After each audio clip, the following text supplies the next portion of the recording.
특별히 강론이라기보다는 그냥 제가 오늘 복음으로 평소 때 이렇게 묵상했던 내용이라 제 성소 이야기, 보케이션 스토리 좀 같이 나누어 드리려고 합니다. 오늘 복음 서두에서 예수님께서 이렇게 제자들에게 하신 말씀은 어쩌면 조금은 듣기에 거북하게 들리는 것 같습니다. 부모님과 형제 자매를, 그리고 심지어 자기 목숨까지 미워하지 않으면 당신 제자가 될 수 없다고 하신 이 말씀은 어떻게 보면 우리가 인간이 가장 기본적으로 가지고 있는 인륜을 저버리라는 말씀으로도 들릴 수 있다고 생각합니다. 저는 그래서 이 복음 말씀으로 기도하는 것이 수도에 들어오고 나서도 처음에 잘 쉽지가 않았습니다. 참고로 저는 이제 외동 아들이거든요. only child, 부모님 있고 저밖에 없습니다. 그래서 이렇게 수도에 입회하게 되면서 이제 하나 있는 자식을 부모님은 강제로 봉헌하신 셈이 됐죠. 그렇게 되니까 제가 부모님을 모시지도 못하고, 또 그렇게 함으로써 이제 아프실 때도 찾아뵙지도 못합니다. 어떻게 보면 저 혼자 행복하겠다고 부모님을 버린 거나 마찬가지라는 생각도 듭니다. 특히 다른 친구들처럼 손주를 안겨드리지도 못하고, 또 더더군다나 경제적으로 도움을 드릴 수는 만무합니다.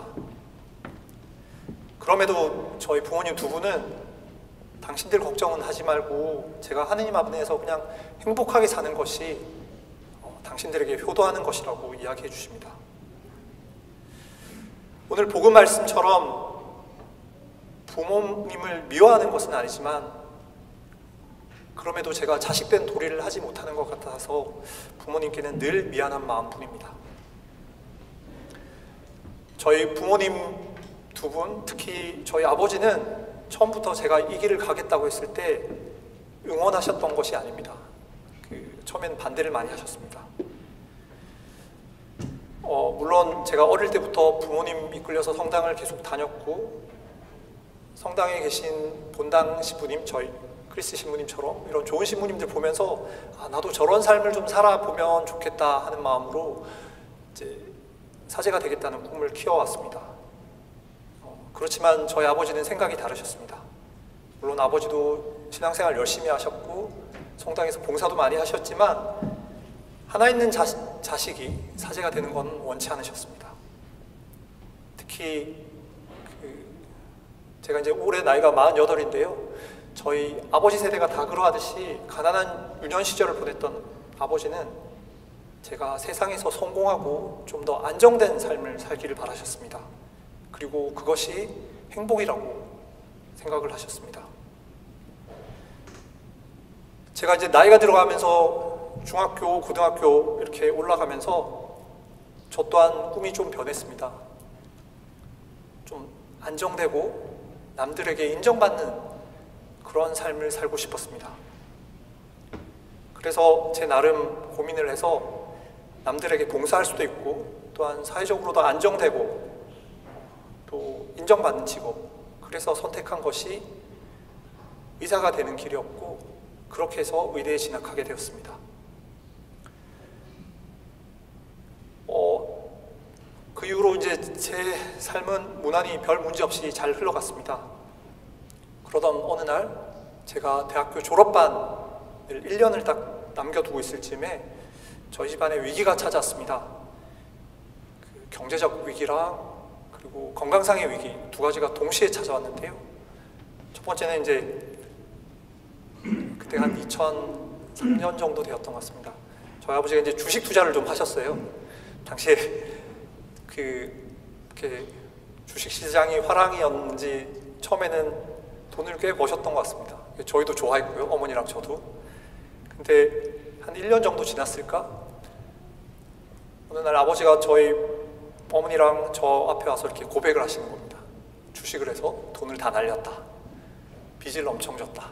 이 집이 우리 집이 아니다. 제가 아버지를 많이 원망을 했습니다. 그러면서 이제 하느님도 원망을 했고요. 그 일이 있고 딱 일주일 있다가 제가 학교를 마치고 집에 돌아왔는데 아버지가 침대에 누워서 열이 펄펄 끓으면서 이렇게 사시나무 떨듯이 이렇게 떨고 계셨습니다. 어머니는 걱정스러운 눈빛으로 아버지를 바라보고 계셨고요.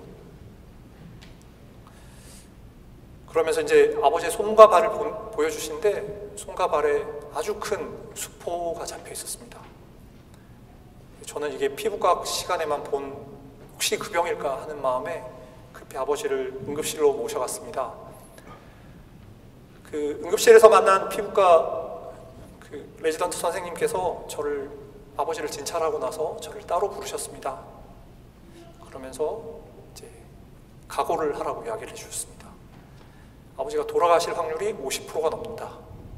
설령 사신다고 하셔도 엄청난 후유증에 시달릴 거다. 이렇게 이야기를 하셨습니다. 저희 아버지가 걸린 병은 이제 스티븐스 존슨 증후군이라고 하는 병인데요. 한 100만 명당 1명에서 2명 정도 걸리는 병입니다. 어떤 병이냐면 온몸에 있는 피부 조직이 다 벗겨집니다. 전신 화상처럼 이렇게 변하는 건데요. 그렇게 독실에 입원을 하셔서 한 달 동안 하루에 2번씩 마약성 진통제를 맞아가면서 이렇게 드레싱을 받으셨습니다. 전신 드레싱을 받을 때 막 아프다고 소리를 지르시고, 그러고 나서 온몸을 저희 미라처럼 이렇게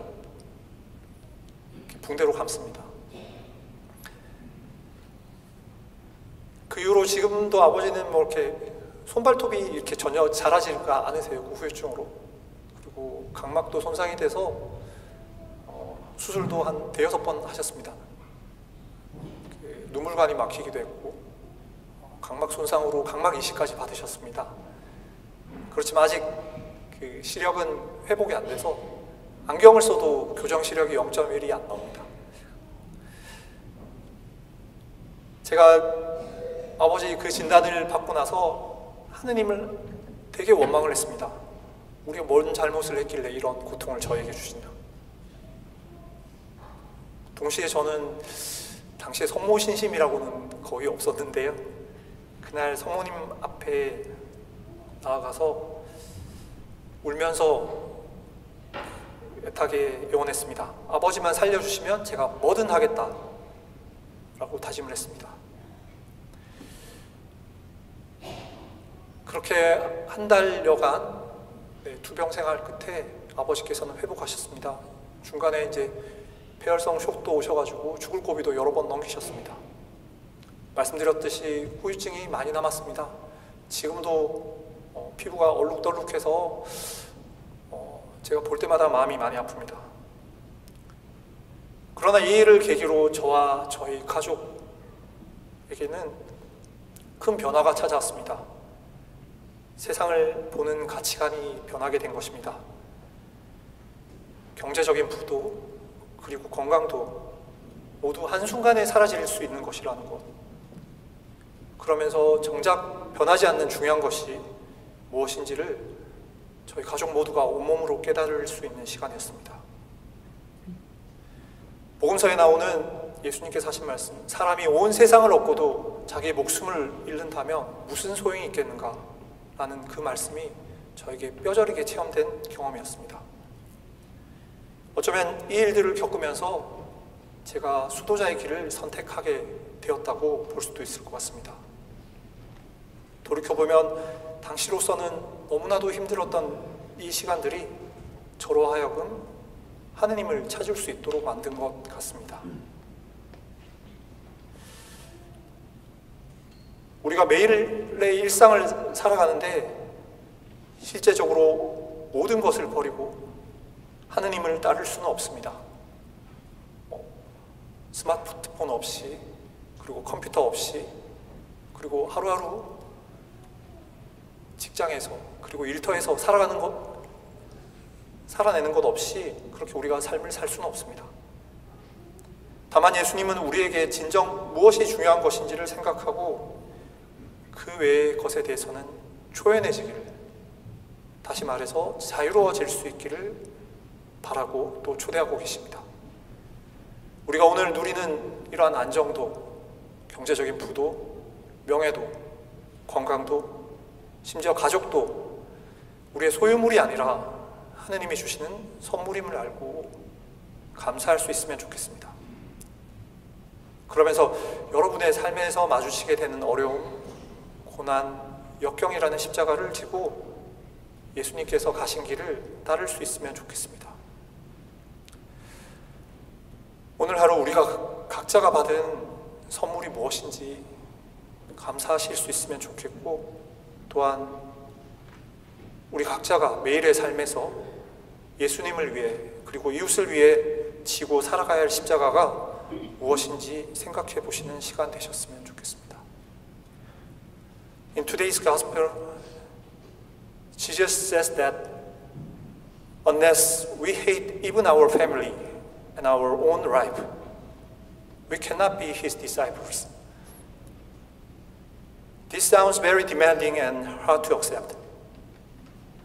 But Jesus, our Lord, is really asking us to let go of treating our family or our achievement as if they were possessions we could not control.